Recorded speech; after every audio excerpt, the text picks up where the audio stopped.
يؤخذ من شجرة مباركة. بسم الله الرحمن الرحيم. الحمد لله رب العالمين، الصلاة والسلام على سيد المرسلين وعلى آله وصحبه وسلم. மதிப்புக்குரிய இஸ்லாமிய சகோதரர்களே, இன்று நாங்கள் ஒரு வித்தியாசமான தலைப்பை எடுத்திருப்பது போல உங்களுக்கு தோன்றும். என்றாலும் நாங்கள் இந்த தலைப்பையும், அதாவது எங்களுடைய பழைய தலைமுறை, முந்திய தலைமுறை சம்பந்தமாக குர்ஆனும் சுன்னாவும் என்ன சொல்கின்றன என்பது பற்றி நாங்கள் விளங்கிக் கொள்ள வேண்டும். வரலாற்றில் வாழ்ந்த முதியவர்கள், எங்களுடைய வரலாற்றிலே வாழ்ந்த முதியவர்கள் எவ்வாறு வாழ்ந்தார்கள் என்பது பற்றியும் நாங்கள் சற்று விளங்கிக் கொள்வது பொருத்தமாக இருக்கும் என்ற வகையில்தான் நாங்கள் இந்த தலைப்பை எடுத்திருக்கின்றோம். இது சம்பந்தமாக குர்ஆனும் சுன்னாவும் இஸ்லாமிய வரலாறும் என்ன சொல்கிறது என்பதனை நாங்கள் இப்போது படிப்படியாக பார்ப்பதற்கு முயல்வோம்.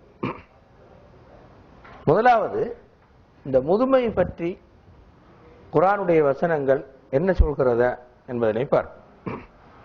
هو الذي خلقكم من تراب ثم من نطفة ثم من علقة ثم يخرجكم طفلا ثم لتبلغوا أشدكم ثم لتكونوا شيوخا ومنكم من يتوفى من قبل ولتبلغوا أجلا مسمى ولعلكم تعقلون.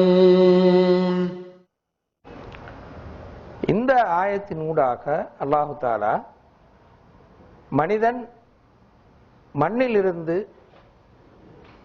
படைக்கப்பட்டு பின்னர் பல்வேறு கட்டங்களாக மாறி இறுதியில் சும்மாலி தக்கூனு ஷுயூகன், பின்னர் நீங்கள் கிழவர்களாக மாறுகின்றீர்கள் என்று அல்லாஹு தஆலா இந்த கடைசி கட்டம் வரை நுத்ஃபா என்ற இந்திரிய துளியாக இருந்து அலக்கா என்ற சதைப்பிண்டமாக மாறி பின்னர் சும்மா யுஹ்ரிஜுக்கும் திஃப்லன், பிறகு குழந்தையாக தாயின் வயிற்றிலிருந்து வெளியேறி சும்மாலி தபுலுகு அசுத்தக்கும், பின்னர்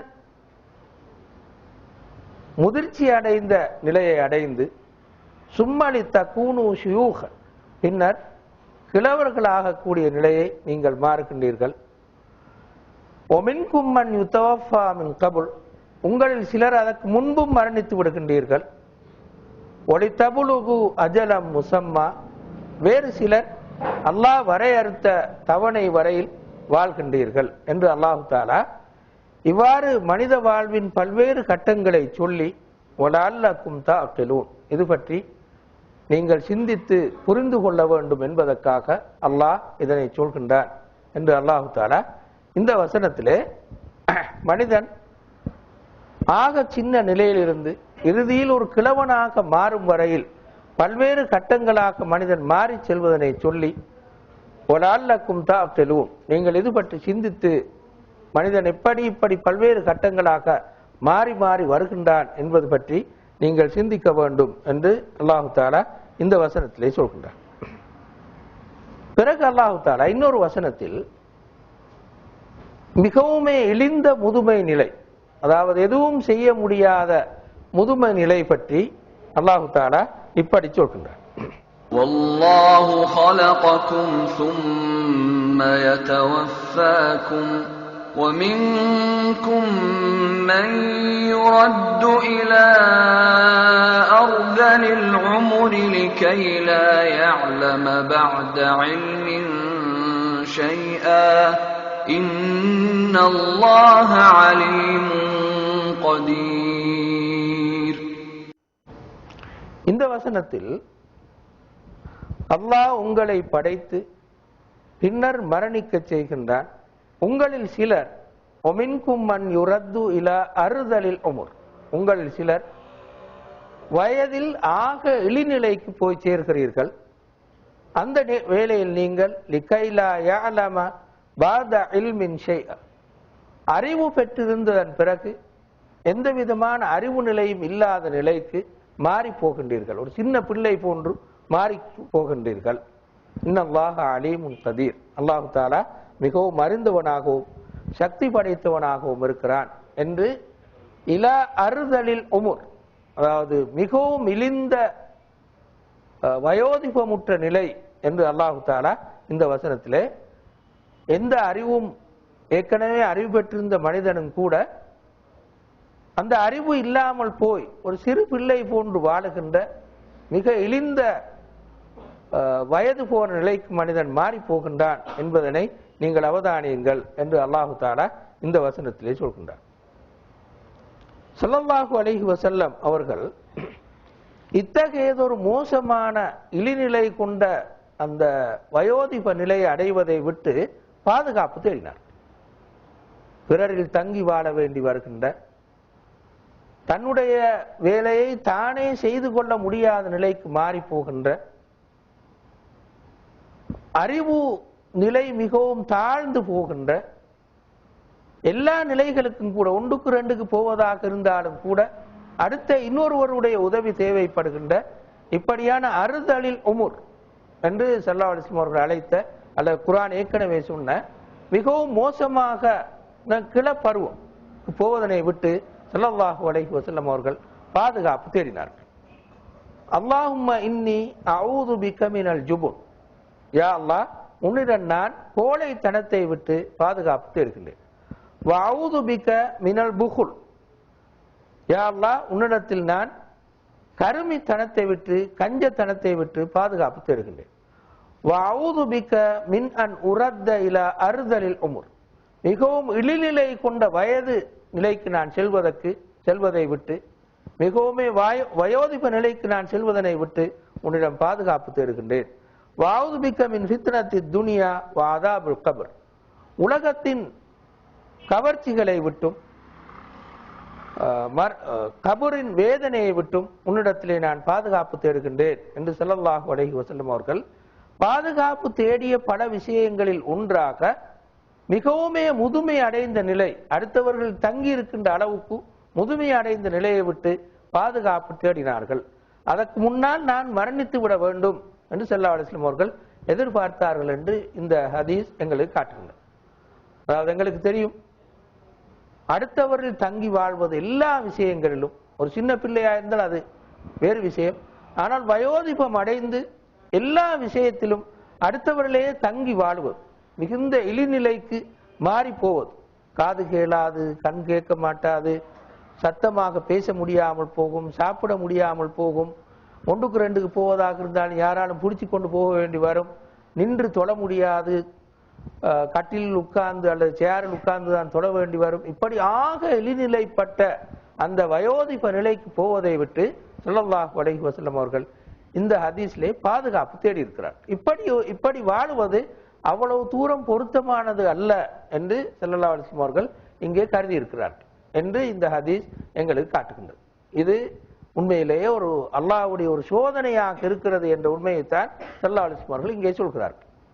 ஒரு மனிதன் அப்படி ஒரு ஆக இழிந்த அல்லது ஆகவே முதுமைப்பட்டு போவது, ஏழா நிலை அளவுக்கு முதுமைப்பட்டு போவது அவனுக்கு வருகின்ற ஒரு பெரும் சோதனை என்ற கருத்தில் தான் ஸல்லல்லாஹு அலைஹி வஸல்லம் அவர்கள் இங்கு பாதுகாப்பு தேடி இருக்கிறார்கள். அதுக்கு முன்னால் இருக்கிற ஹதீஸின் அடுத்த பகுதியில் நீங்கள் பார்த்தால் அதனை நன்கு புரிந்து கொள்ள முடியும்.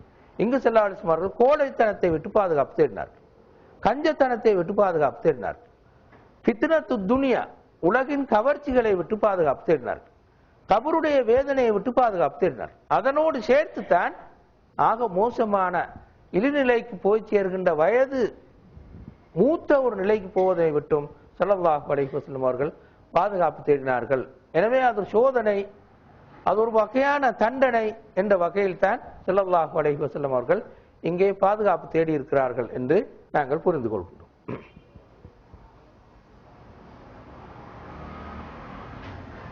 இந்த ஆயத்தில் அல்லாஹு தஆலா இதே கருத்தை இன்னொரு வகையில் சொல்லி காட்டுகின்றான். முதுமை என்பது ஒரு பலவீனப்பட்ட நிலை, கடுமையான பலவீனப்பட்ட நிலையாகத்தான் சாதாரணமாக முதுமை அமையும்.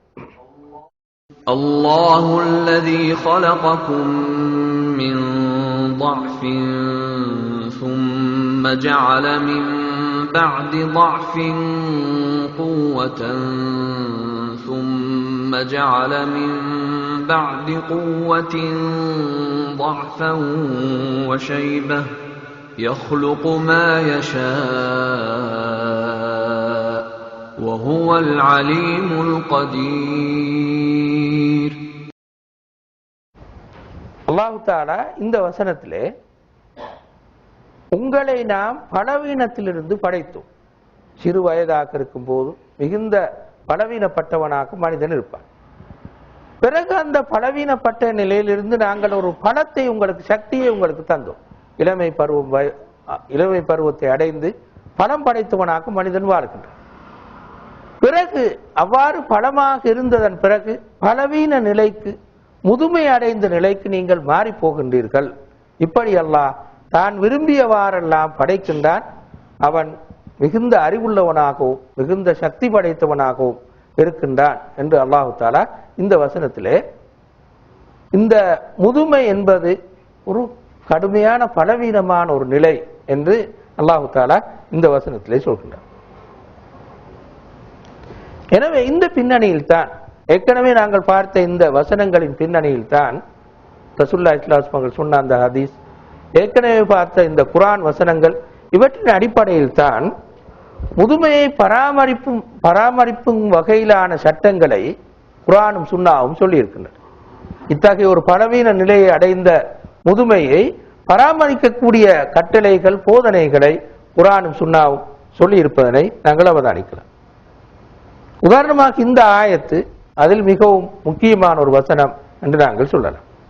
وَقَضَى رَبُّكَ أَلَّا تَعْبُدُوا إِلَّا إِيَّاهُ وَبِالْوَالِدَيْنِ إِحْسَانًا إِمَّا يَبْلُغَنَّ عِندَكَ الْكِبَرَ أَحَدُهُمَا أَوْ كِلَاهُمَا فَلَا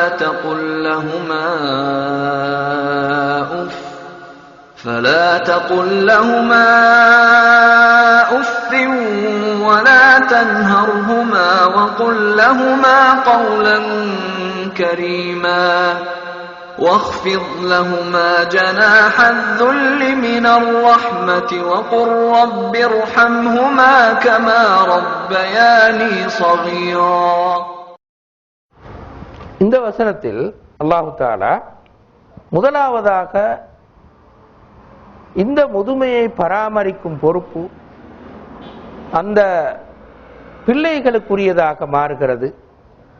அவர்கள் எவ்வாறு அந்த முதுமை அடைந்த பெற்றோர்களை பராமரிக்க வேண்டும் என்பது பற்றி அல்லாஹ் தஆலா சுருக்கமாக ஆனால் மிகவும் விளக்கமாக சொல்லி இருப்பதனை நாங்கள் அவதானிக்க முடியும்.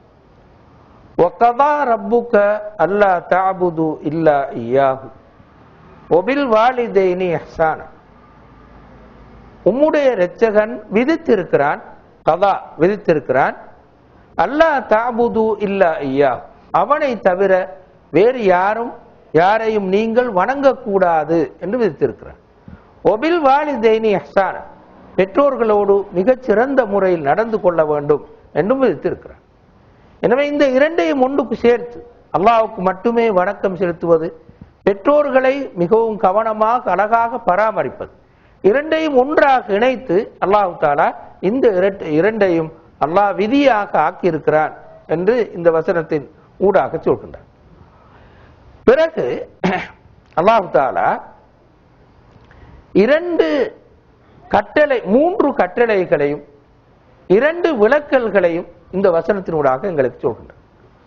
அல்லாஹ் முதலாவதாக சொல்கின்றான், இம்மா யபுலுகன்ன இந்தக்கல் கிபர அஹதுஹுமா அவு கிலாஹுமா, அவர்கள் இரண்டு பேரும், தாய் தந்தை என்ற இரண்டு பேரும் அல்லது ஒருவரோ உன்னிடத்தில் முதுமையை அடைந்து விட்டால், இந்த கல் கிபர் என்று சொன்னதனை நாங்கள் கவனமாக அவதானித்தால், இந்த கல் கிபர உன்னிடத்தில் முதுமையை அடைந்து விட்டார். அதாவது என்ன அல்லாஹ் சொல்ல வருகின்றார் என்றால், அந்த பெற்றோர்களால் தனியாக இயங்க முடியாது, உன்னிடம் இருப்பதுதான் அவர்களுக்கு பாதுகாப்பானது உன்னிடம் ஒரு அமானிதமாக அவர்கள் கொடுக்கப்பட்டிருக்கிறார்கள் என்ற வகையில் தான் இந்த கல் கிபர என்று அல்லாஹு தாலா இந்த வசனத்திலே சொல்கின்றார். அஹதுஹுமா அவு கிலாஹுமா, ஒருவர் அல்லது இரண்டு பேர். அந்த நேரத்தில் ஃபலா தகுல் லஹுமா உஃபின், இந்த உஃப் என்ற சொல்லுக்கு நாங்கள் சாதாரணமாக சி என்றும் ஒரு பேர். ஆனால் என்ன கருத்து என்றால் என்ன, இதனுடைய பொருள் என்ன என்று நாங்கள் பார்த்தால் வெறுப்பை அல்லது சகிக்க முடியாத உணர்வை வெளிப்படுத்துகின்ற ஒரு சொல் தான் அரபு மொழியில் உஃப் என்ற சொல். வலா தகுல் லஹுமா உஃபின் வந்து உஃப் என்ற சொல்லுக்கு அரபு மொழியில் என்ன பொருள் என்றால் ஒரு வெறுப்பை காட்டுவதற்கு பாவிக்கின்ற ஒரு பிரயோகம், அல்லது சகித்துக் கொள்ள முடியாத போது பாவிக்கின்ற ஒரு பிரயோகம் தான் இந்த உஃப் என்ற சொற்பிரயோகம்.